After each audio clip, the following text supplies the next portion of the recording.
Eh, bueno, les damos la bienvenida a este nuevo ciclo del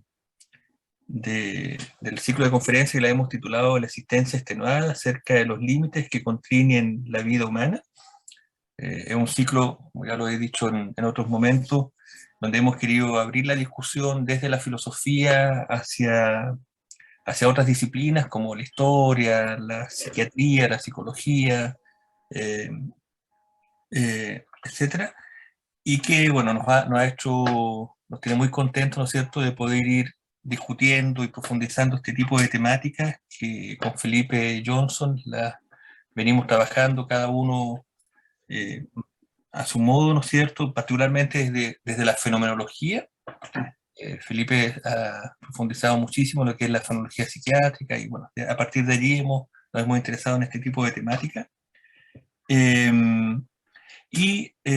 Hoy día tenemos como invitado a Sebastián Claro, que es de la consultora Climas Educativos y Fundación Cinco Pieles, y que nos va a brindar la exposición, la conferencia titulada Existencia, Infante y Libertad, fundamento para una teoría del bienestar. Así que estamos muy contentos de recibirte, Sebastián, y de poder escucharte y conversar contigo, profundizar en las ideas que vienes acá comunicando. Eh, Eso, Sebastián, con toda libertad, porque tienes 40 minutos de exposición más o menos y luego tenemos tiempo para poder discutir y conversar contigo todo lo que se pueda. Así que muchas gracias, Sebastián. Muchas gracias. Debo agregar algo que cuando te envié eso, ahora además soy estudiante de psiquiatría infanto-juvenil, que tiene cierta importancia para lo que voy a exponer. Le da una perspectiva un poco distinta. Súper, gracias. Bueno, comienzo agradeciendo a Patricio, a Felipe por organizar este ciclo de conferencias y a cada una y a cada uno de los que participan hoy día. Desde mi formación como médico, y quizás deba decir que desde antes no me han abandonado algunas preguntas sobre la existencia humana. Estas preguntas las voy a sintetizar en una. ¿Qué implica la buena existencia humana? Pregunta, por cierto, nada original. Sí, debo destacar que esta pregunta en mí partió y ha continuado con una afirmación a lo Pascal, pero que no tiene que ver con la existencia de Dios, ni me tomo en serio el término de racional. Esta afirmación es que lo racional es apostar por una buena existencia que supone la libertad y el sentido de la existencia humana. Más adelante diré por qué pronuncio enfatizando de la existencia. La pregunta completa entonces es, ¿qué implica la buena existencia humana? ¿Qué supone la libertad y el sentido de la existencia? Y no fue hasta que conocí el pensamiento de Manuel Levinas que le pude dar forma a un entendimiento sobre la existencia humana que me ha permitido avanzar a paso algo más entusiasta, no diré que seguro, porque no se trata de un entendimiento que tome la forma de las certezas, de lo evidente, de lo demostrable, en el camino de responder esa pregunta. Y a propósito de Levinas, por su parte, no puedo dejar de agradecer a Enoc Muñoz, que está aquí presente, que agradezco su presencia, sus generosas conversaciones inspiradas por el pensamiento de este filósofo por allá por el 2014, 2015, 2016. En mi trabajo como médico centrado en la salud mental de niñas y niños, por lo demás, he intuido que en la respuesta a esa pregunta, en el centro de ella, estará la relación del adulto con el infante, con la niña o niño.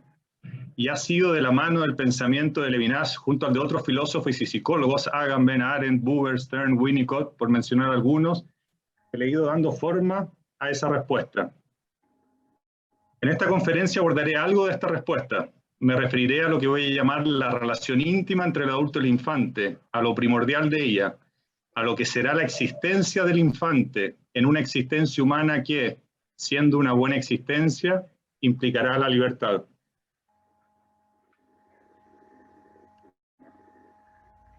La relación íntima del adulto con el infante. En la novela El curioso incidente del perro a medianoche, el escritor Mark Haddon, el protagonista Christopher Boone nos cuenta de su padre, después de enojarse con él y no perdonarle una mentira. Abro comillas. A veces trataba de hablarme a través de la puerta, pero yo no le contestaba. Otras veces lo oía sentarse en el suelo al lado de la puerta, en silencio, durante mucho rato. Cierre comillas. Pero las circunstancias en las que esto sucede, solo diré que el padre tenía motivos para, a su vez, enojarse con Christopher, para sentir que no estaba siendo justo con él, pero no se enojó. En vez de eso, se sentaba al otro lado de la puerta esperando que Christopher lo perdonara. Y los lectores probablemente vamos a considerar que es eso lo que hace un, comillas, verdadero padre, una, comillas, verdadera madre, en una situación semejante. Quizás nos sorprenda lo que hace el padre, quizás nos emocione leer ese y otros pasajes de la novela, pero por tratarse la relación de un padre con su hijo, es probable que consideremos que eso es lo esperable. Finalizando la película El abrazo partido, guión de Daniel Burman y Marcelo Bichmeier, Ariel, su protagonista, recuerda: ayer tuve un sueño, soñé que era padre, pero no que tenía hijos desperdigados por ahí. Era más bien como una sensación de querer abrazar a alguien, pero sin saber bien por qué. En el año 1965 se filmaron 3 sesiones psicoterapéuticas realizadas por 3 reconocidos terapeutas, Rogers, Pearl y Ellis, a una misma mujer, Gloria. En la sesión con Carl Rogers, Gloria, después de hablar sobre algunas de sus decisiones, de la conflictiva aceptación de sí misma, de la relación con su hija, y después de que Rogers intuyera que había algo más profundo que motivaba lo que Gloria expresaba, ella alude a la relación con su padre, que no se sentía escuchada por él, contrastando con lo que sucedía durante la sesión con Rogers. No es que su padre la tratara mal, tampoco era que no le dijera que la amaba. De hecho, hace poco le había dicho: sabes que te amo, siempre te he amado. El dolor de Gloria era que su padre no la escuchaba, no la veía a ella, quién ella era. La soledad del dibujante, Adrián Tomime, incluye una carta escrita a sus 2 hijas en que les dice lo siguiente: me encantaba hacer esas cosas porque os encantaba a vosotras. Y eso era algo nuevo para mí. Con solo ser vosotras mismas, me habéis hecho sentir más felicidad que en toda mi infancia y ser una persona más auténtica. Además, me habéis enseñado a ser menos egoísta y más compasivo y a intentar ser una persona decente en este mundo. Me habéis obligado a hacer cosas que creía que era incapaz de hacer. Sí, lo habéis hecho una y otra vez, todos los días, y eso me ha cambiado la vida. La relación del infante, niña o niño con el adulto, cuya excepcional importancia en la existencia humana es reconocida en cada una de las citas que acabo de compartir, comenzó a recibir una especial atención desde inicios del siglo XX, al ser considerado un factor fundamental en la formación y dinámica de la psique del ser humano. Y fue después de la Segunda Guerra Mundial, gracias a estudios como los de René Spitz y su video Grief, A Peril in Infancy, de James Robertson y su video A 2-Year-Old Goes to Hospital, que se le otorgó una especial relevancia a la observación directa de esta relación. Por lo demás, la evidencia que aportaron esos estudios sobre el efecto devastador que tenía sobre niñas y niños la ausencia de una relación con un adulto llevó a que, en el año 1952, la OMS le encargara a John Bowlby un documento al que llamó Maternal Care and Mental Health, en el que escribe: es la relación compleja, rica y gratificante con la madre en los primeros años de vida, la que también podrá ser con el padre o hermanos, la que subyace al desarrollo del carácter y de la salud mental. En las décadas que siguieron, las teorías sobre la psiquis infantil, en las que esta relación es un factor determinante, dentro de las cuales la teoría del apego, originalmente elaborada por el mismo Bowlby junto a Mary Ainsworth, tuvieron una enorme influencia en el entendimiento sobre la existencia humana y la salud mental. Y, aunque se discute el grado con que ella determina la existencia humana, comparada con el grado en que la determina la biología, lo social, entidades inmateriales, me refiero al espíritu, el alma, según las creencias de cada quien, tanto en el conocimiento científico como en el conocimiento expresado ampliamente en las sociedades contemporáneas, conocimientos que participan en un proceso de mutuo reforzamiento, será una rareza que se dude sobre la importancia de esta relación, y de lo sensible que es que los adultos pongan en ella atención y cuidado. Esta relación es a lo que llamo, que lo dije antes, relación íntima entre el adulto y el infante. Y considero que lo característico de esta relación es que el adulto responde a la pregunta por la buena existencia del infante. Esta pregunta no dejará de ser escuchada y de ser respondida por el adulto. Recorrerá la relación en todo su ancho y largo, y el adulto la irá respondiendo. La existencia del infante no le será indiferente al adulto, y, con sus respuestas, el adulto que ella sea una buena existencia. A pesar de lo que acabo de señalar, y sin discutir la tremenda importancia que han tenido los desarrollos teóricos y los estudios sobre esta relación en los últimos 100 años, en esta conferencia voy a argumentar que, en el pensamiento sobre ella, la existencia del infante, nada menos que la existencia del infante se ausenta. Se piensa una relación que no es con la existencia del infante. Intentaré responder las siguientes preguntas. ¿Qué implica lo que acabo de decir? Y más, ¿qué implicaría que la existencia del infante no se ausentara en la relación íntima con el adulto?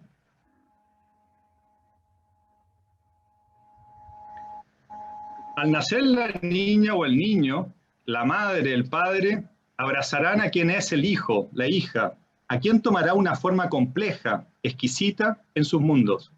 Y qué importante será que el infante tome una forma en esos mundos. Qué importante será que tome la forma de un ser humano excepcional, al que se ama, la forma de un ser humano frágil que debe ser cuidado, cuyas necesidades, abrigo, alimentación, protección, apego, deberán ser satisfechas. La forma de un ser humano que crecerá, madurará, se desarrollará, quien aprenderá a tomar objetos, pararse, caminar, hablar. Qué importante será que tome la forma de un ser humano que un buen día tendrá la capacidad de autónomamente defenderse de los peligros, satisfacer sus necesidades, tomar decisiones que harán disfrutar en su existencia. Este es el infante al que me acabo de referir, este que toma forma en el mundo de los adultos, de la relación observada y estudiada por la ciencia. Y es el infante sobre el cual los padres hablarán y el que determinará un sinnúmero de sus respuestas. Este es el infante que, mientras más se le conozca, mientras más detalles se descubran en esa forma que toma, permitirá que el adulto tome decisiones más precisas, que las predicciones en las que funda esas decisiones sean más certeras. Y aquí me refiero a la infinidad de decisiones que uno toma en la relación con el hijo, con la hija, con un niño, con una niña, y que son decisiones en las cuales uno lo que busca es la buena existencia de esa niña o niño, decisiones que se toman por lo que uno conoce de los infantes, de los niños, las niñas en general, y en particular de este niño, esta niña, el hijo, la hija u otro. Es en virtud de este infante, del que toma forma en el mundo del adulto, que el adulto conocerá qué alimentos darle, con qué intervalos de tiempo, cuánto lo debe abrigar, cómo lo debe estimular, qué debe esperar de su desarrollo, qué manifestaciones son signos y síntomas, y de qué enfermedad, cómo tratar sus enfermedades. Y aquí, a propósito del tema de la psiquiatría de la salud mental también, cuán importante es en cómo entendemos lo humano, la forma que toman los niños, las niñas para tomar decisiones respecto del tipo de diagnósticos y cómo los vamos a abordar en el campo de la salud mental. Pero quiero decir que, sin embargo, este infante no es la existencia del infante. Es lo que de esa existencia cabe en el mundo del adulto. Es la forma que el adulto le podrá dar. Sobre esa forma, la existencia del infante nada dirá. En los últimos 50 años se ha propuesto que el infante tiene un mundo. Quizás debería ser algunas décadas más que 50, pero al menos de los últimos 50 años, según cómo se entienda esto. Que habrá tal cuestión como un mundo interior del infante, un mundo subjetivo, interpersonal del infante. Pero, ¿qué es eso sino lo que toma forma en el mundo del adulto? Y por eso, lo que el adulto decide, que es el mundo del infante, sobre lo cual, insisto, que el infante nada va a decir. Ante lo que digo se podrá responder o se podrá reaccionar con cierta irritación, diciendo, ¿y qué más? Si la relación del adulto no es con el infante que toma forma en su mundo, en lo que cabe incluir las formas del mundo imaginado del infante, ¿con quién se va a relacionar? ¿Qué sería esa existencia del infante que no se reduce a ser lo que toma forma en el mundo del adulto y aún así es una existencia con la cual el adulto se relaciona? Esto es crítico, es lo que pretendo dar respuesta o exponer, no como una respuesta final, sino avanzar en una respuesta, es que para relacionarse con el infante, con la existencia del infante, relacionarse con lo que toma forma en el mundo del adulto, si yo me relaciono con eso que toma forma, el infante se ausenta. Y si bien puede provocar irritación cuestionar eso, me parece que vale cuestionarlo y ver si es que, cuestionada esa forma, y que uno se relaciona con eso que toma forma, con ese infante que toma forma, todavía podemos decir que nos relacionamos con el infante, con la existencia del infante.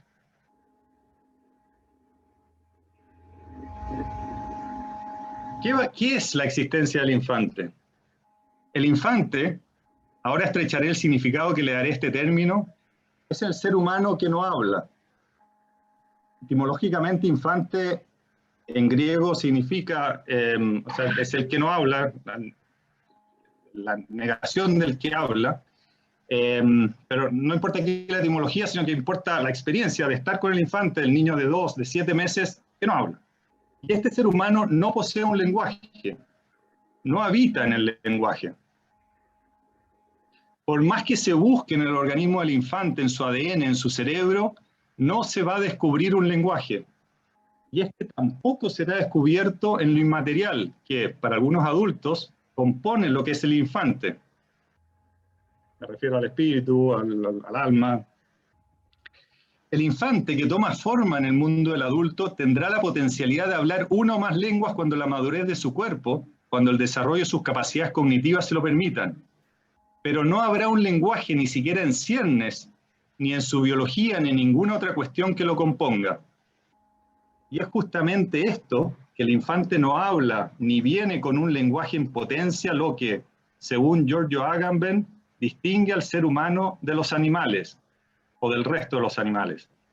El ser humano, abro comillas, no es el animal que posee el lenguaje, sino más bien el animal que está privado del lenguaje, cierro comillas. Por esto, a diferencia de los animales, sobre ellos Agamben dirá, los animales no entran en la lengua, están desde siempre en ella. Entonces, a diferencia de los animales, el ser humano debe recibir el lenguaje del exterior. A diferencia del gato, del perro, que la verdad es que desconozco si es que según con quienes se críe, si va a cambiar el maullido, el ladrido, pero el gato maullará, el perro ladrará, el pájaro trinará, y así, a eso se refiere Agamben, que el animal nace en el lenguaje, está desde siempre en el lenguaje, ya que desde que es lo que es, está inscrito en su biología, en su constitución, el lenguaje.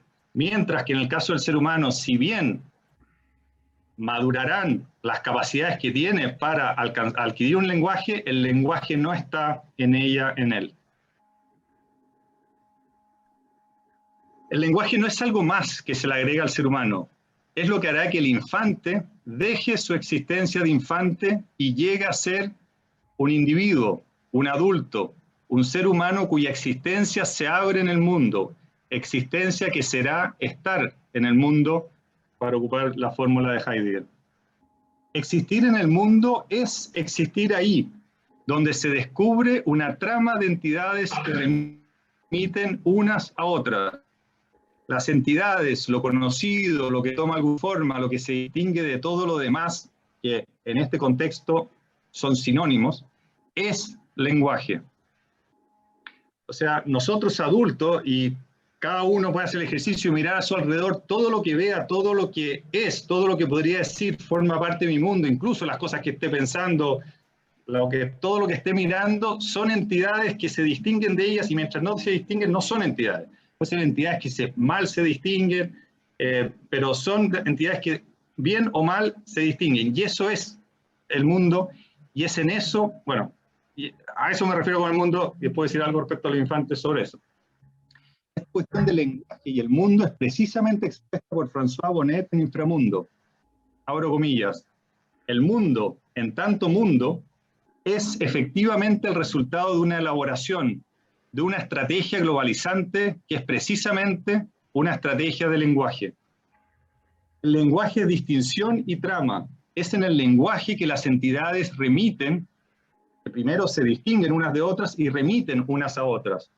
No habrá mundo sin lenguaje. Por eso, mientras la existencia del ser humano esté privada de lenguaje, mientras sea la existencia del infante, del que no habla, del que no habita el lenguaje, no se abrirá ahí en el mundo. El infante, cuya existencia es sin lenguaje, es también una existencia sin mundo. El infante no descubre entidades sujetas a una trama que será el mundo, ni sábanas que cubren poco y hacen pasar frío, ni ventanas que se deben abrir para ventilar la pieza, ni día muy soleado, ni padre, ni familiares que visitan, ni mañana, ni el día en que se nació. Ese infante que tiene frío y que llora, se mueve porque tiene frío, no es que no va a pensar que no me están abrigando, no va a pensar que la mamá o el papá me descuidó, que cierren la ventana, sino que es un organismo biológico que reacciona a estímulos que actúan y modifican ese organismo y que lo hacen llorar. Pero no existe en ese mundo, no se abre en un mundo, no habita el mundo. Y lo que hará que el mundo, que la lengua sea su lengua, tampoco estará en potencia. Lo tendrá que recibir, como decía Agamben, del exterior. Y lo recibirá en su relación con el adulto, con quien ya habla. Entonces, el infante es un ser humano que debe madurar y es una existencia sin mundo. ¿Será entonces que se trata de un ser humano al que le falta para ser adulto? Una existencia que, al madurar y al recibir el lenguaje del exterior, se va toda ella en la existencia adulta, en una existencia que maduró, se completó con el lenguaje y se abrió en el mundo.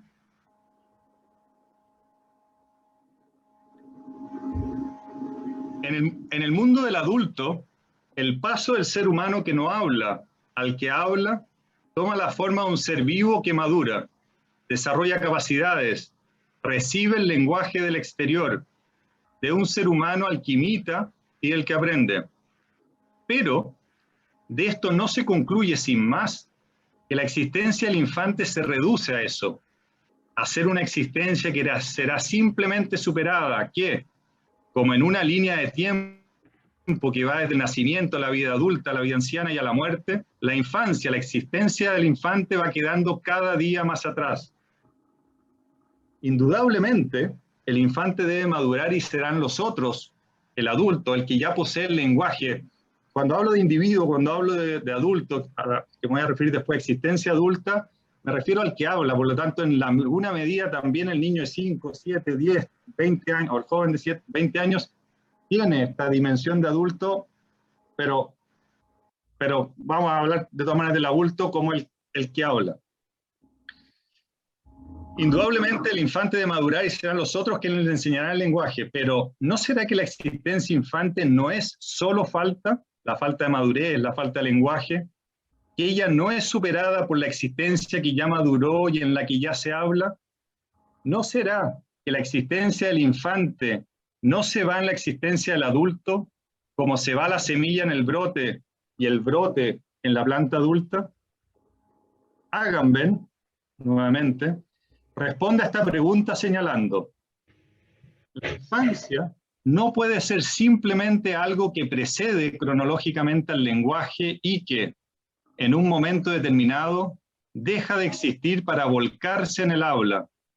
No es un paraíso que abandonamos de una vez por todas para hablar, sino que coexiste originariamente con el lenguaje. Para Agamben, la existencia infante no se va, no se vuelca en la modalidad de existencia que la sigue. No es una existencia que será superada una vez que el ser humano comienza a hablar. Cuando el ser humano habla y existe en el mundo, la existencia infante coexiste originariamente con el lenguaje, esto es, con la existencia que es en el lenguaje, a la que llamo la existencia adulta. Por su parte, un autor que pensó la coexistencia de lo que voy a llamar modalidades infante y adulta, la coexistencia de las modalidades de existencia infante y la modalidad de existencia adulta, desde el campo de la psicología y por lo tanto de la ciencia, y por lo tanto voy a tener diferencias bien importantes respecto de su pensamiento, pero que en lo que a la coexistencia se refiere, me parece que es muy preciso y es muy interesante lo que expone. Es el psicólogo Daniel, en realidad es psiquiatra, me parece, Daniel Stern.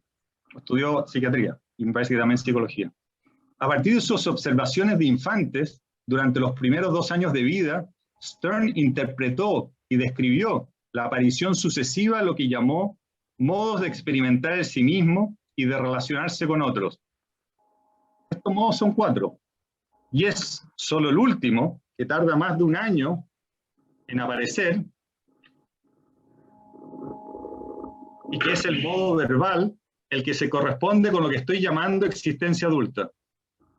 Según lo pensado por Stern, el modo de existencia infante, que en su teoría serán 3 modos de experimentar el sí mismo y de relacionarse con otros, no será superado una vez que el ser humano comienza a hablar. Lo que sucedería en el primer año y medio de vida es que los modos se van agregando sucesivamente y al aparecer el modo verbal, coexistirían los 4 modos en la existencia del ser humano.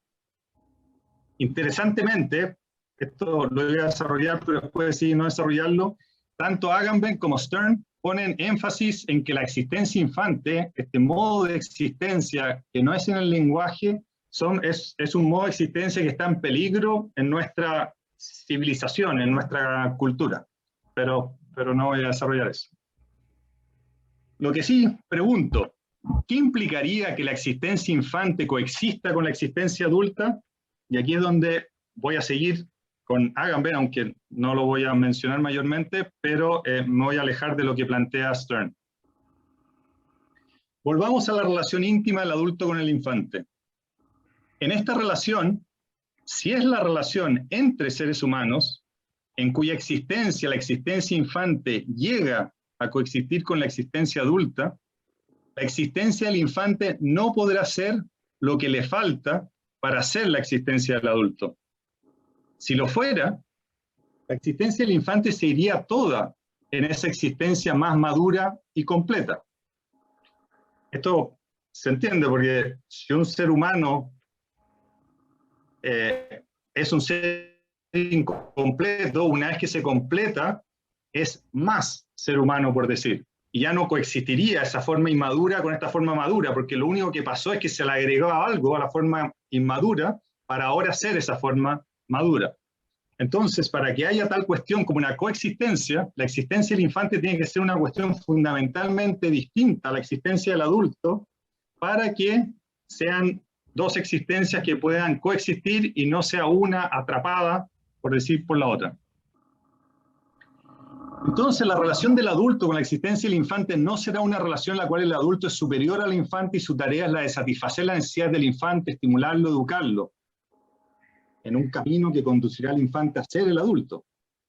Pero tampoco es lo contrario. En nuestra sociedad, una sociedad que muchas veces se califica adultocéntrica, a veces se reacciona contra ella y se eleva al infante y se dice como que la existencia del infante fuera una existencia superior a la del adulto. Pero si fuera así, tampoco habría esta coexistencia. Entonces tampoco sucede lo contrario, no será la relación del adulto con una existencia pura, inmaculada, que en esa relación solo podrá ser corrompida, ensuciada, arrancada del paraíso.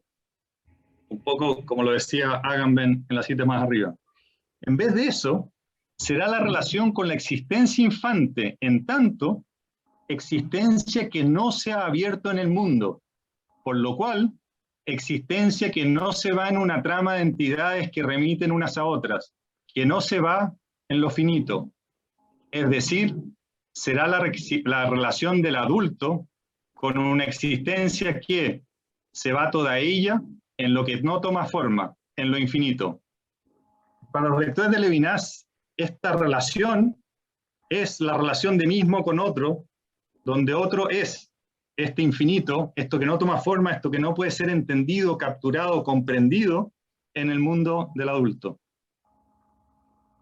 El adulto que se relaciona con la existencia del infante, que no reduce al infante a lo que toma forma en su mundo, que no somete su existencia a esas formas, lo hará con una existencia infinita. Sobre ella, Martin Buber dirá que es una relación que precede a lo que cabe llamar visualización de las formas, esto es, antes de que el adulto se conozca a sí mismo como un yo. El adulto lo agrego yo. Esta relación, al ser con la existencia infinita del infante, no será la relación del adulto en tanto una existencia que se va toda ella en la trama, en las entidades, en la forma de su mundo. O sea, no es una existencia que se va a ir en lo que regularmente se va a la existencia del adulto. En esta relación se implicará lo infinito de la existencia infante, lo que no podrá ser, lo que no podrá menos que conmover al adulto en lo más fundamental de su existencia.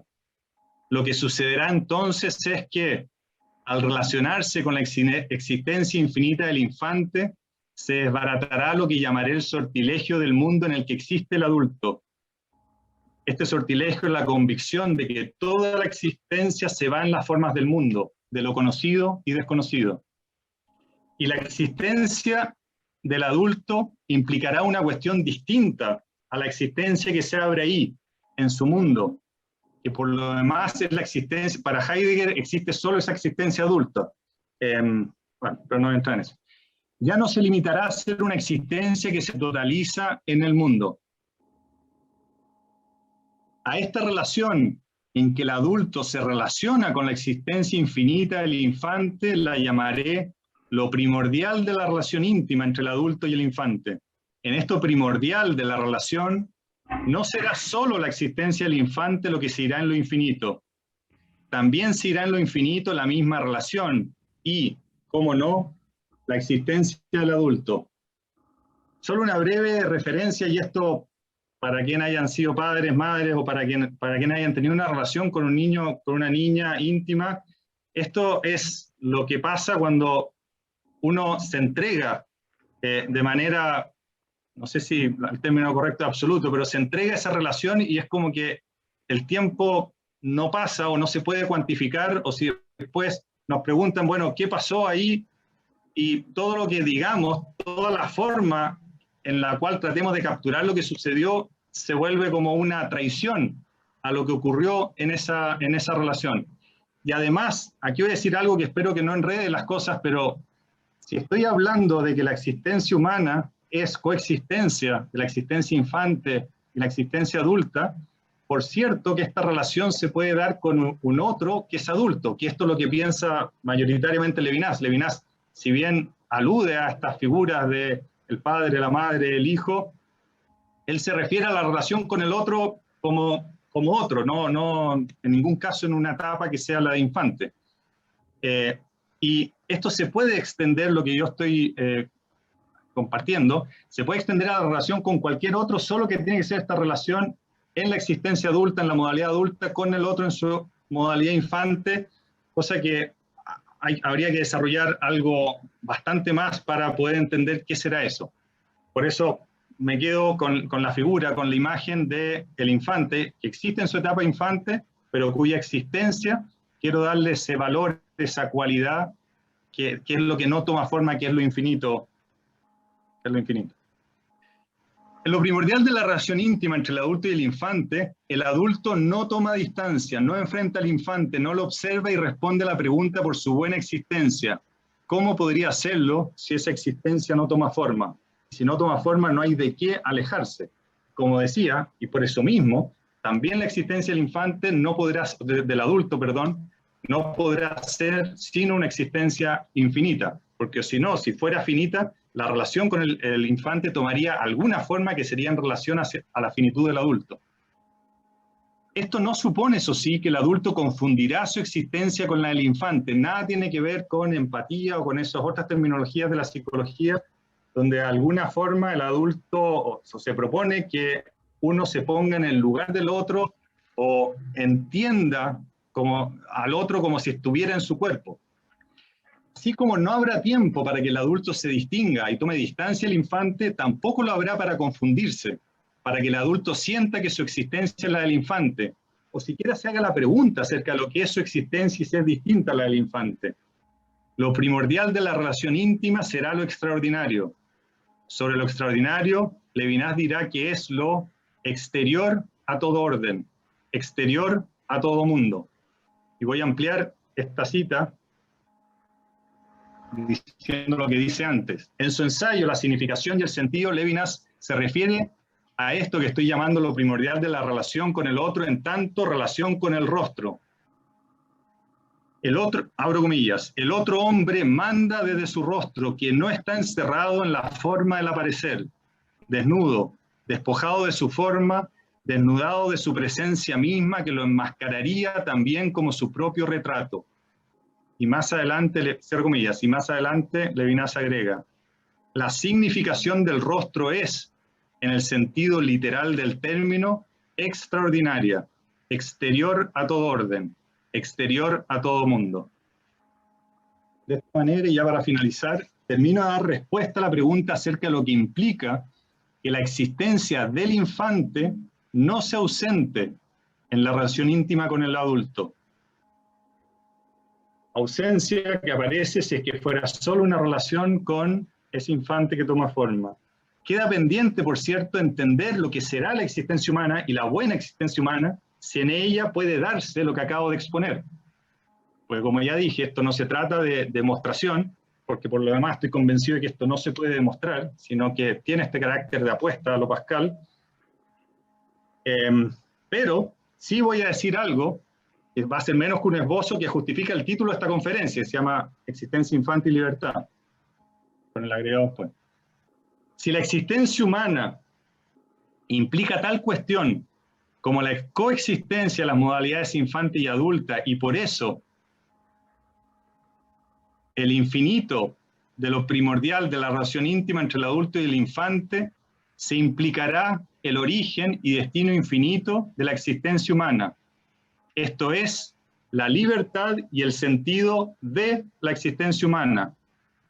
Y aclaro por qué hago este énfasis en de la existencia humana, porque eso se contrapone a lo que será la libertad y el sentido en la existencia humana.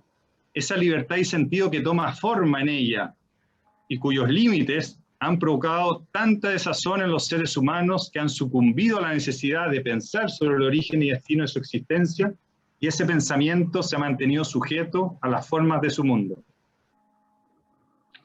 Una teoría de la buena existencia en la que se entiende que la existencia humana es coexistencia de las modalidades infante y adulta, al dar fundamento a una práctica en el campo de la salud mental, de la psiquiatría, psicología, no desconoce lo relevante del conocimiento acumulado sobre la neurobiología, la psiquis, lo social. No desconoce lo que toma la forma de la espiritualidad humana. Sin embargo, será una teoría en la que se reconoce que ese conocimiento, todo eso que toma forma en el mundo de lo adulto, no importa lo sofisticado, lo agudo, lo abundante que sea, no expondrá lo que es la existencia del infante, lo que significa relacionarse, que el adulto se relacione con la existencia del infante, con esa existencia que será infinita, que no tomará forma. Por eso, esta teoría da lugar a una práctica donde, si bien no se deja de lado el conocimiento científico, ni las categorías diagnósticas, ni los fármacos, ni las técnicas psicológicas, en esa práctica, el uso de todo esto se orienta a lo primordial de la relación, a favorecer que en la relación se alcance lo infinito, que en ella irrumpa la libertad y el sentido de la existencia. Por eso, en esta práctica cuya complejidad tendrá que ver con que se estará reiteradamente recorriendo terrenos farragosos en los que habrá tentaciones y confusiones que conducirán al peligro de que se abrace demasiado fuerte en la forma. En esta práctica, reitero, la cura y que esto dé prestigio y no hiera el narcisismo en los terapeutas, la cura solo será en una relación alejada del terapeuta, en la relación íntima entre seres humanos, en la relación del adulto y del infante, en la que este último, el infante, la existencia del infante no se ausenta. Esto es en lo primordial de esa relación. Muchas gracias. Muchas gracias, Sebastián, por la conferencia, la exposición. Y bueno, vamos a dar paso ahí al diálogo, a las preguntas, comentarios, para ir profundizando ahí en tu propuesta que has dado en la conferencia.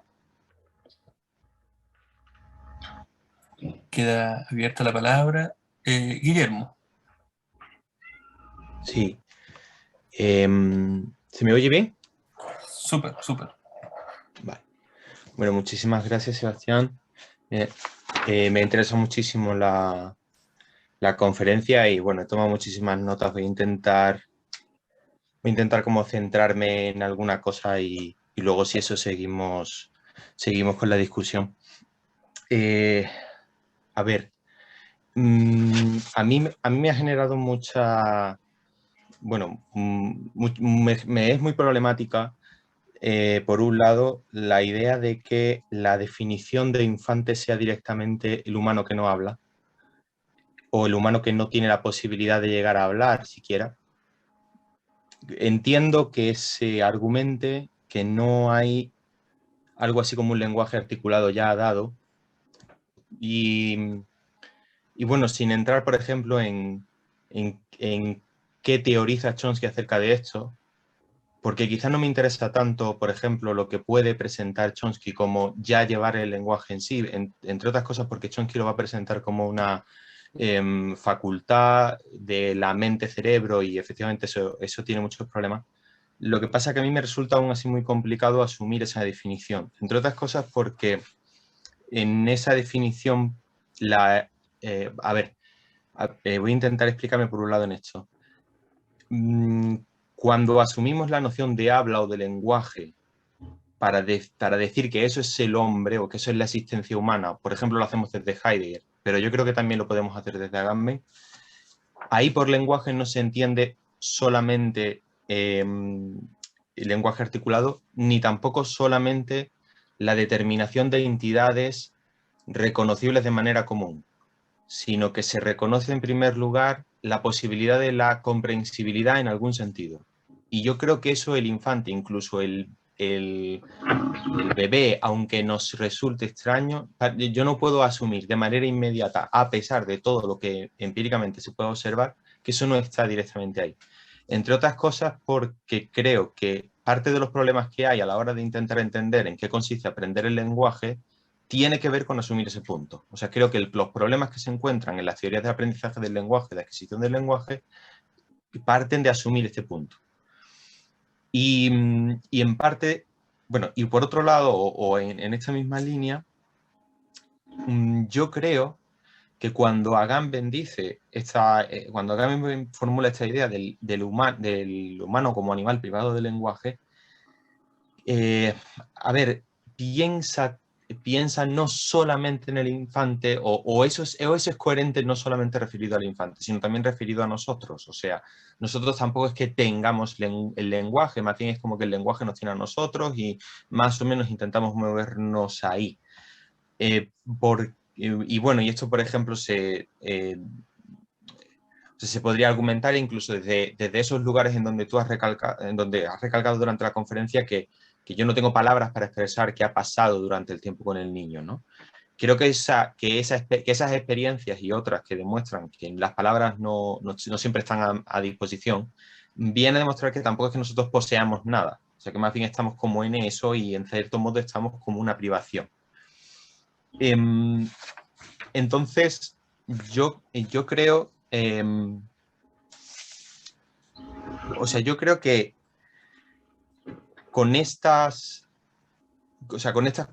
cuestiones a mí se me ocurría, y bueno, y se me ocurrían a propósito de todas las charlas que tú ibas diciendo, se me ocurría que esa coexistencia de la que tú estabas hablando, o esa modalidad de existencia que hay, tanto en el adulto y en el infante, si acaso la posibilidad de, o sea, para explorarla quizá mejor, habría como que intentar abordar el problema del infante de un modo que no implicara meramente describirlo como el que no habla, sino quizás simplemente describirlo como el que no tiene lo que has dicho que son las formas del adulto, esta cosa de el adulto le da las formas a la existencia. Claro, eso es lo que el infante no tiene, lo que el infante no tiene son esas formas, pero quizás no meramente en una cuestión de que no habla, o que no tiene un lenguaje, o que no tiene una lengua en la que de algún modo ya está o está siendo traducido o algo así, sino que no tiene, bueno, no tiene esas formas, no tiene esas categorizaciones, no puede dividir que él está en este estadio, en este otro, etc.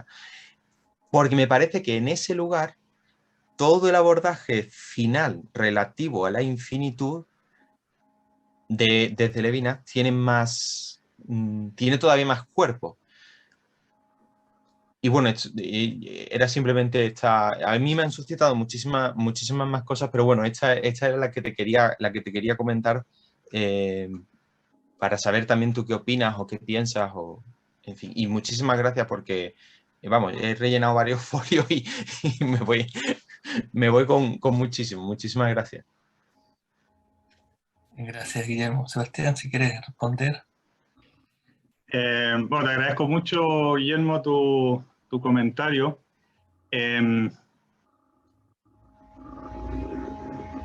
Yo quizás por deformación o por falta de formación,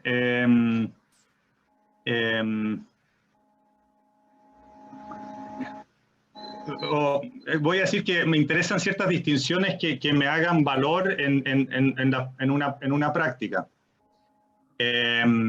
Y me interesa mucho eventualmente poder seguir extendiendo esta conversación eventualmente en otros espacios, porque a veces no darse cuenta de ciertas distinciones y su impacto en la práctica es porque no me doy cuenta todavía de esa diferencia, pero que podrían tener un impacto en la práctica. Hasta lo que veo, lo que me importa es reconocer a la existencia infante como una existencia que no es en déficit. Y esa existencia que no es en déficit es una existencia que se va toda ella en lo que no toma forma. Y a lo que toma forma le puedo llamar indistintamente forma, entidad, lenguaje, trama de entidades, que según el contexto voy a preferir un término u otro. Pero lo que más me importa destacar, y a propósito de lo que señalabas al final, es la cuestión de lo infinito. Lo que sí me parece definitivamente es que existimos en una cultura, en una civilización, y eso de los últimos 1500 años y probablemente antes también, yo no sé, a mí me parece que lo que hace Levinas es realmente pegarle un mazazo al pensamiento de la cultura occidental, porque es un mazazo en todo lo que puede llegar a tomar alguna forma y mostrar que en lo que no toma forma, en eso infinito, hay algo en lo cual tenemos que poner una atención, porque mientras no la pongamos, estamos perdiendo una cuestión muy sustantiva respecto de lo que somos como seres humanos. Y lo que yo veo y a donde yo lo traslado es a la existencia del infante.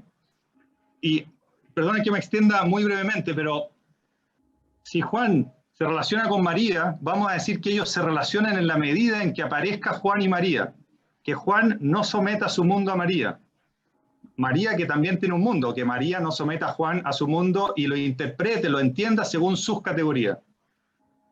¿Qué pasa si uno de estos, vamos a dejar a María, se relaciona con un infante que no tiene, voy a decir, mundo, o voy a decir trama de entidades, o sea que cuando abre los ojos, eso que ve es eso que en realidad es un estímulo que modifica su organismo, no es la mamá.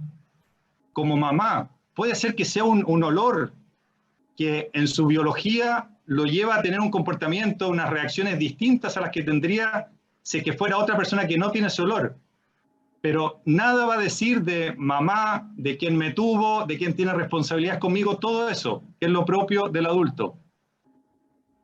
Y yo sé, especialmente quizás en el campo de la psicología, decir esto del infante puede ser un poco, hasta puede ser agresivo, porque y es lo que dije en algún momento, en los últimos 50 años, diría, si no más, se ha tratado de rescatar al infante como de esa existencia sin mundo y se le empiezan a atribuir sentimientos, no sé si pensamientos, pero se le ha tratado de atribuir algo que tiene que ver con, podríamos decir, el lenguaje o con cosas que son del adulto. Pero lo que a mí me parece que eso es similar a cuando uno ve a un niño de 4 o 5 años vistiendo un terno. Y todo el mundo dice, pero qué amoroso este niño. Pero es que el niño no es con terno. El niño, el infante, lo extraordinario que tiene es que no luce en el terno. Luce jugando a las fantasías, a lo imaginario. Y es esa la invitación que nos hace el infante. Entonces, a mí todavía, y por eso digo, me provoca en el buen sentido lo que tú dices, pero me hace mucha fuerza seguir diciendo que no habita el lenguaje, porque ahí veo ese infinito, eso que no tiene forma, esa existencia que no se abre en el mundo, que para entender la existencia humana nos pone en un sitial demasiado distinto, fundamentalmente distinto al que nos pone, mientras solo entendamos la existencia humana como una existencia, y esto Heidegger es muy claro en ese desarrollo, en este mundo, en esta existencia que ya es en el mundo, o este lenguaje que es la casa del ser, como si el lenguaje, mientras no haya lenguaje, no haya existencia. Yo creo que lo que debemos rescatar es eso que está debajo y que también lo hace Levinas. Bueno, me voy a tomar la palabra antes de seguir ofreciéndola, pero una pregunta, Sebastián. Cuando te escucho ahora contestarle a Guillermo, me surge la siguiente así como inquietud, que si acaso tú, en ese intento como rescatar a la asistencia infante, ¿no es cierto?, estos parámetros, por decirlo de alguna forma, que a partir de la cual el adulto a lo mejor lo comprende, lo objetiva, lo finitiza, por decirlo de alguna forma, no hay al mismo tiempo un gesto finitizante de tu parte, ¿no? Es decir, cuando nos dices que el infante no tiene no tiene lenguaje o no tiene mundo, que básicamente es una cosa, ¿no es cierto?, que recibe estímulos, no sé qué, yo me pregunto, pero bueno, allí parece que hay una suerte de comprensión cosificante del infante, ¿no? Es decir, dejando fuera el lugar, no sé, por ejemplo, me parece a mí como, yo no diría que el infante no tiene lengua, ¿no? Es decir, pareciera de que precisamente aprendemos a hablar porque estamos como siempre requeridos por el otro, por el adulto, ¿no? Que nos llama, ¿no? Que nos llama, que nos habla, etc. Entonces, hay una primera pregunta, si acaso ese gesto por rescatar esa dimensión de lo infinito no es al mismo tiempo súper finitizante para el infante, si no corres ese riesgo. Y segundo, que claro, cuando tú hablas de Levinas, bueno, ahí Enoch nos puede ayudar más todavía, pero yo me preguntaba si Levinas más que, porque para Levinas el otro no está reducido meramente o sea, no es el infante, no, es el otro, ¿no? Es decir, el adulto también que tiene forma, ¿no? Que está tomando forma cada vez y que a pesar de esas formas que tenemos, nos seguimos mostrando como más allá de ellas, ¿no? O sustraído a esas formas, ¿no? Es decir, es lo que hace que en algún sentido seamos incomprensibles para los demás también, ¿no? Si no me reduzco a las formas que tengo, pero también soy de esas formas, ¿no? Entonces, ¿cuál es el rendimiento que tú encuentras en pensar al infante como no teniendo forma, ¿no? Es decir, como cuando parece que en el tener forma que hay como trascendencia, ¿no? Es decir, que uno supera esas formas, ¿no? Esas son como mis dos inquietudes que me genera tu ponencia. Sí, gracias, Patricio. Indiscutiblemente, y esto, claro, estas preguntas que tú haces, hace unos 3 años he estado especialmente dedicado a tratar de exponer estas ideas y estas preguntas que tú haces han surgido en este recorrido como preguntas bien incisivas y que hay que darle respuesta. No sería largo entrar en el desarrollo más acabado de lo primero que planteaste, pero sí quiero decir que me refiero a un hecho bien concreto, y es que si yo dejo al infante abandonado bajo el sol, no va a ser más que un organismo biológico estimulado por los rayos de luz, calor, por lo entorno, que se va a secar, etcétera, etcétera, y si a una loba lo cría, va a ser un organismo estimulado por la loba, y de ahí... lo que no le quita, pero ni un ápice de dignidad a esa existencia, sino que lo que sugiere es que la existencia humana, hay una cuestión anterior a la existencia del individuo humano, y que es la relación.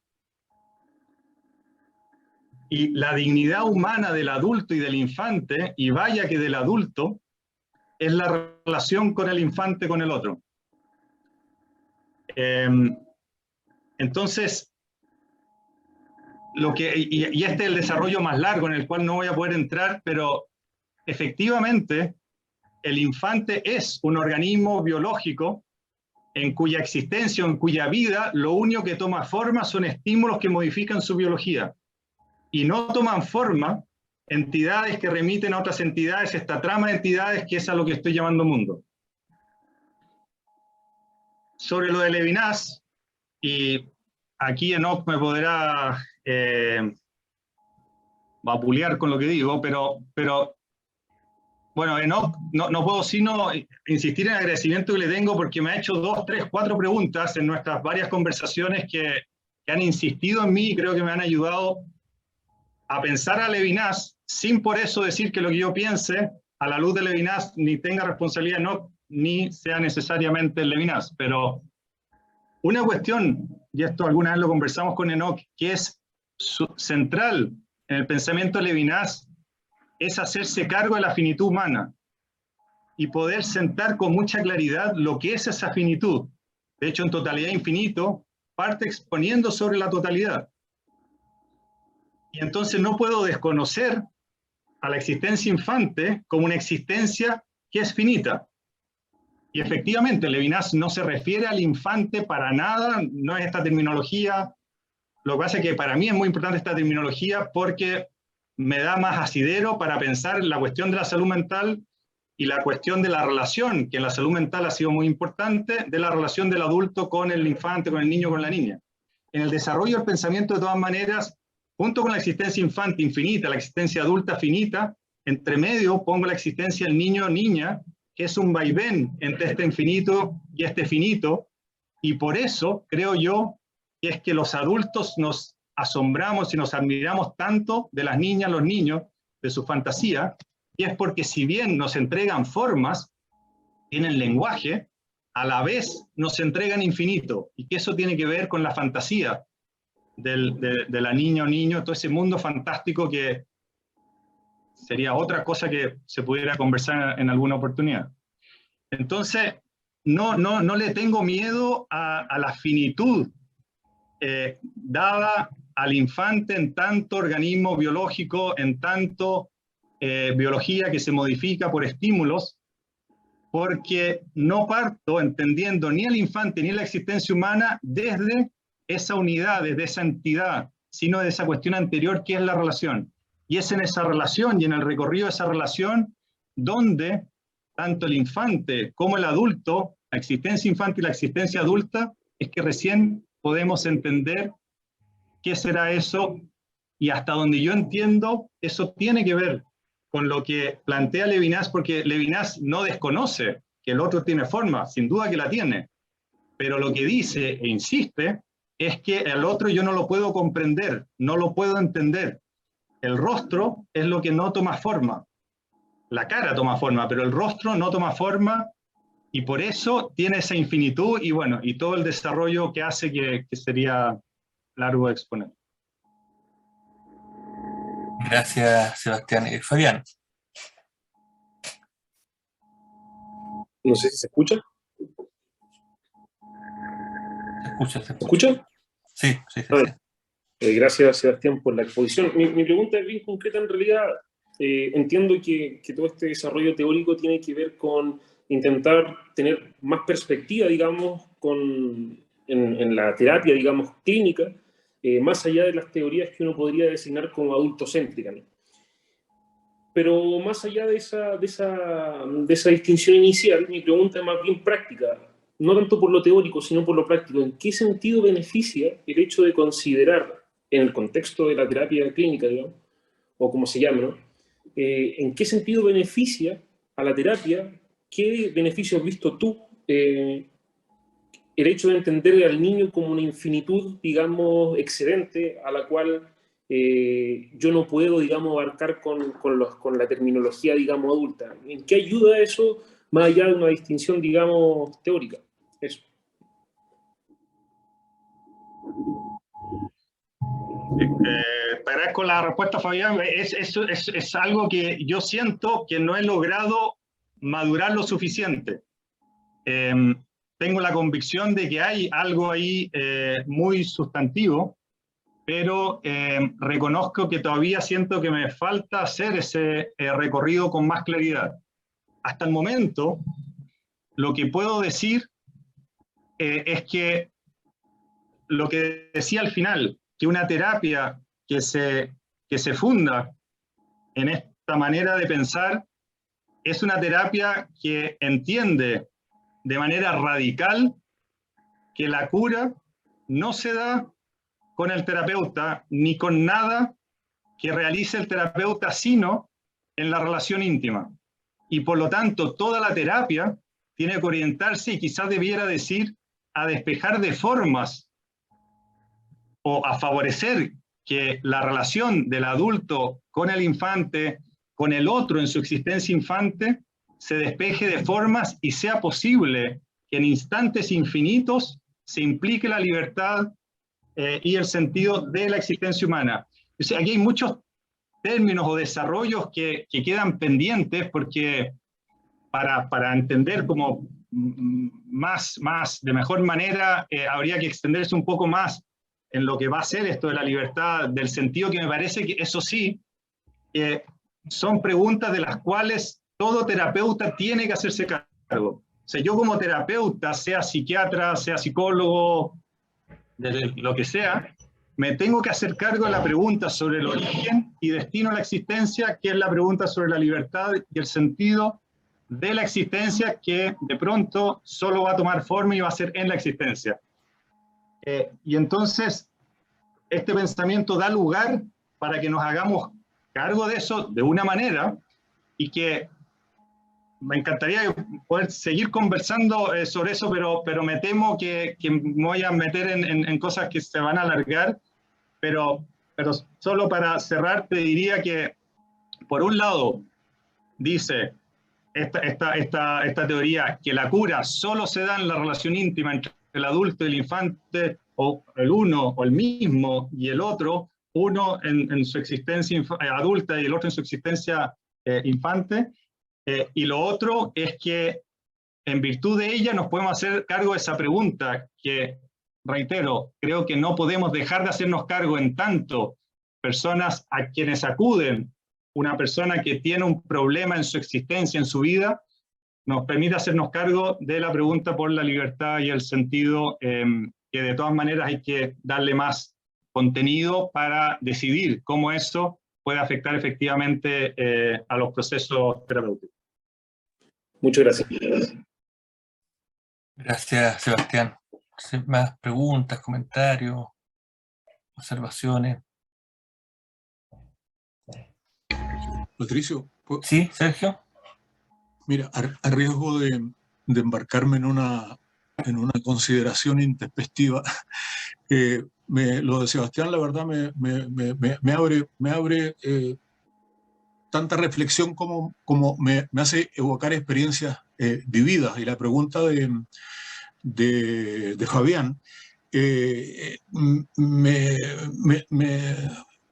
me da permiso para hacer la evocación que quiero hacer, que me parece que es una evocación que ayuda a la respuesta que Sebastián le da tentativamente a Fabián.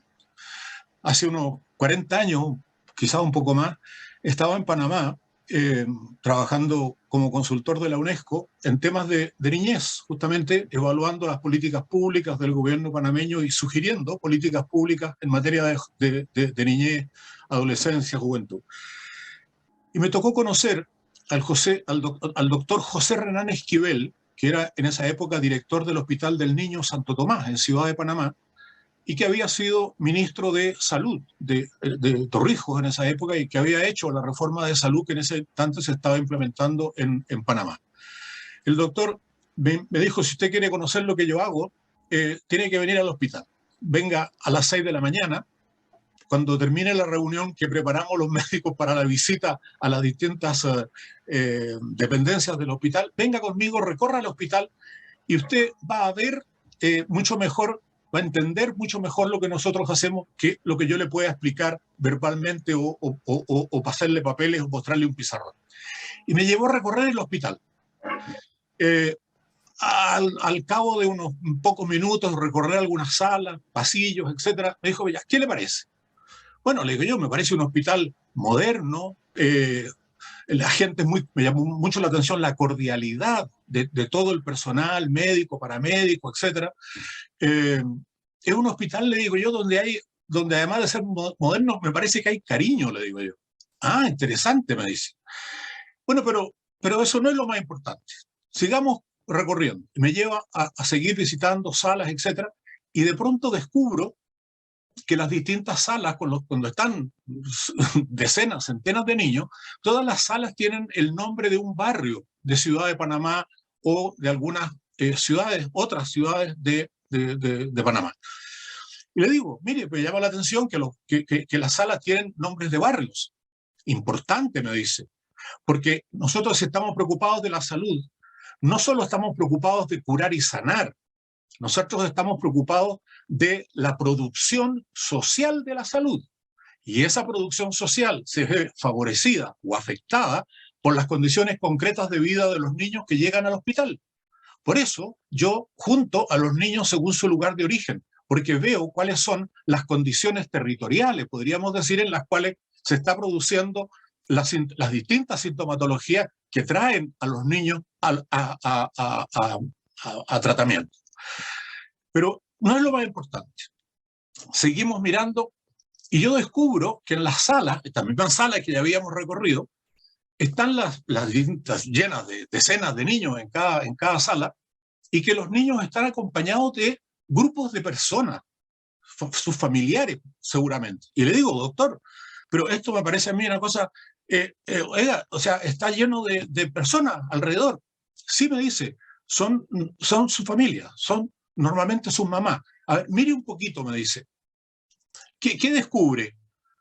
Escucha, le digo yo, es que son fundamentalmente, no veo hombres. Sí, pues me dice.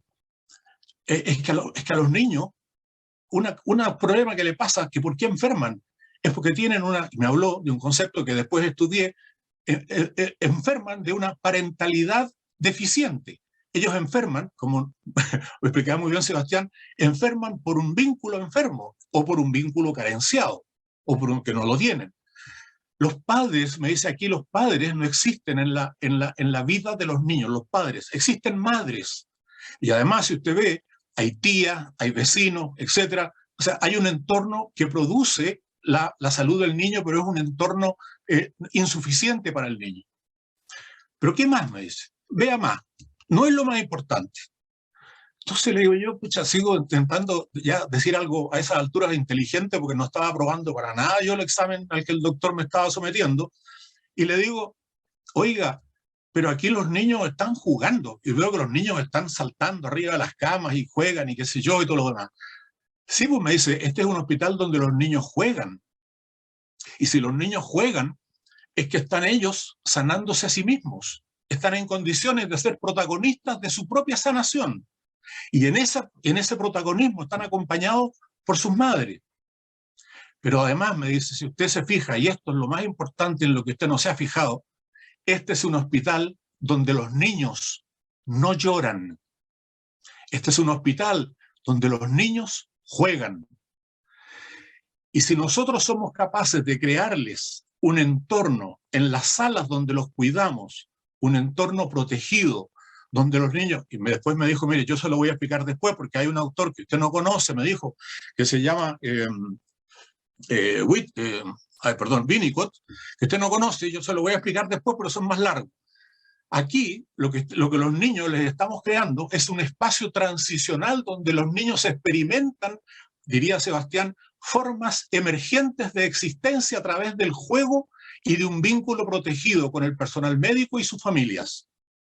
Y juegan en ese espacio potencial con objetos transicionales, esto me lo explicó después, que son, ¿no es cierto?, los juguetes, las cosas, las almohadas que se tiran por la cabeza, etc. Es decir, yo me preocupo, dijo él, de ver las condiciones en las cuales la salud es o no producida en las condiciones concretas de existencia, y me preocupo aquí de crearles un entorno de experiencia en la cual ellos, además de sanarles las enfermedades por las cuales llegan, yo creo aquí un espacio terapéutico donde además de curarlos, yo estoy enseñándoles a ellos a experimentar con formas de vida, estoy enseñándoles a las familias a completar. Otro concepto de Winnicott me dice que usted no conoce, es el tema de preguntarse por la madre suficientemente buena. La mayor parte de las madres no pueden ser madres suficientemente buenas por las condiciones sociales en las cuales ellas viven y no pueden dar lo que no tienen. Y vuelvo a mi preocupación por los barrios, me dice él. Entonces, yo no puedo cambiarle la vida a la gente, pero yo sí a los niños. Yo los puedo ayudar a sanar, pero a su vez les puedo crear una experiencia de sanación terapéutica, clínica, en la cual las familias y ellos llevan de vuelta a sus casas y a sus barrios un cierto aprendizaje, quiero creer yo, me dice el doctor, que les ayude, además de sanar la enfermedad, a mejorar sus condiciones de existencia y apuntar a una mejor forma de vida, ¿cierto?, donde tengan una existencia más plena. Lo que, dicho después en los términos de la Declaración Internacional de los Derechos del Niño, es que el niño pueda tener una autonomía progresiva y donde el interés superior del niño esté garantizado por las condiciones concretas en las cuales el niño vive. Me atrevo, Sebastián, no sé si sale si es una consideración introspectiva, diría el maestro Nietzsche, pero me atrevo a decirlo porque me parece que va en la dirección de la pregunta de Fabián y es como una manera de conversar desde lo no teórico con el setting conceptual que tú nos estás proponiendo muy sugerentemente.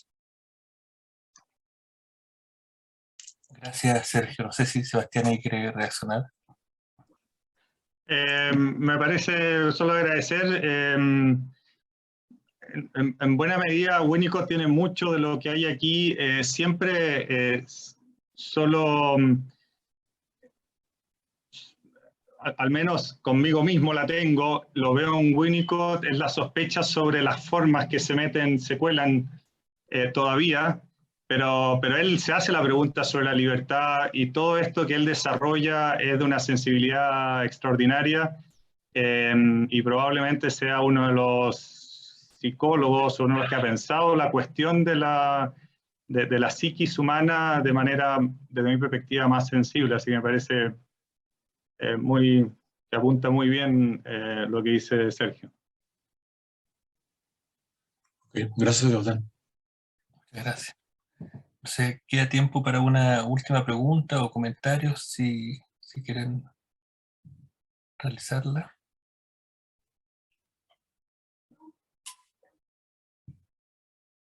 Ok, bueno, Sebastián, te damos las gracias por esta presentación y todo el diálogo que animaste con tu con tu pensamiento, así que muy contento con que haya estado acá con nosotros.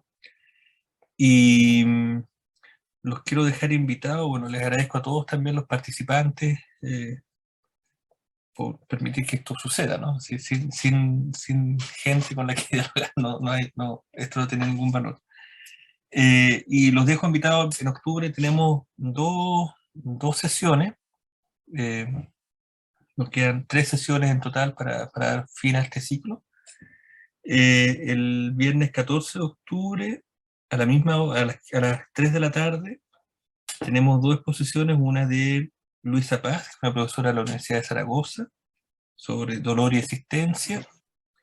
Fabián Rivera, que está acá con nosotros también. Una exposición que se llama A la espera de una noticia, reflexiones en torno al concepto de desesperación en Kierkegaard. Así que los dejamos cordialmente invitados. Y luego, el 28 de octubre, con Sergio Espera, que está acá con nosotros también, que va a dar una charla que se llama Ante el deseo de existir, un itinerario terapéutico. Y Manuel Reyes, que es un psiquiatra de la Universidad de Chile, que va a hablarnos sobre angustia, del fenómeno patológico a la disposición afectiva fundamental. El 28 de octubre también a las 15 horas, por este mismo canal que es Zoom. Así que les agradezco mucho a todos su participación hoy día, y especialmente a Sebastián por esta conferencia que nos ha dado harto que pensar y nos deja con ganas de seguir conversando contigo, Sebastián. Así que esperamos que tengamos más instancias para ello. Muchas gracias nuevamente por la invitación y sí, a mí me parece tan importante pensar con la filosofía lo que sucede en el campo de la salud mental, lo que sucede en nuestras prácticas, y a veces es difícil encontrar este punto de encuentro. Y a veces está muy cargado la filosofía o a veces muy cargado a la práctica, lograr una buena síntesis que logre que se trasvasije para ambos lados de manera sustantiva, me parece muy necesario, y en ese sentido me parece muy valioso este ciclo que están realizando. Bueno, muchas gracias, Sebastián, y gracias a todos por su participación. Y quedan cordialmente invitados para el 14 y el 28 de octubre. Un abrazo a todos. Nos vemos, cuídense. Gracias. Chau, chau.